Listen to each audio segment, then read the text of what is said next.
லைஃப்பில் சக்ஸஸ்ஃபுல் ஆகணும்னா நம்மளோட டேலண்ட் மட்டும் போதாது.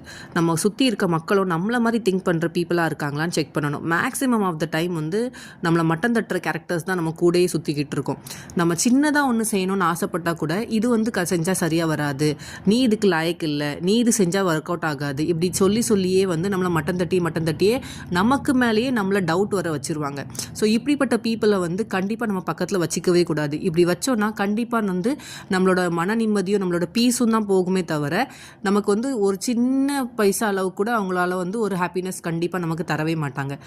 ஒரு சின்ன சீடை தூக்கி சாக்கடையில் வச்சோன்னா கண்டிப்பாக அது வளராது. அதை வந்துக்கு தேவையான சாயில், அதுக்கு தேவையான வாட்டர் கொடுத்தா தான் அது க்ரோ ஆகும். அதே மாதிரி நம்ம இருக்கிற இடம் ரொம்ப ரொம்ப முக்கியம். அப்போ தான் நம்மளும் க்ரோ ஆக முடியும். முடிஞ்ச அளவுக்கு பாசிட்டிவ் திங்கிங் இருக்க பீப்புளும் உங்களை மோட்டிவேட் பண்ணுற பீப்புள் உங்களை சுற்றி வச்சிங்கன்னா நீங்களும் க்ரோ ஆவீங்க, உங்களோட ட்ரீம்ஸும் க்ரோ ஆகும். ஸோ உங்கள் மைண்ட் செட்டை சேஞ்ச் பண்ணிவிட்டு ரொம்ப வைஸாக வந்து உங்கள் சரௌண்டிங்கை சூஸ் பண்ணுங்கள். Because mind set matters more.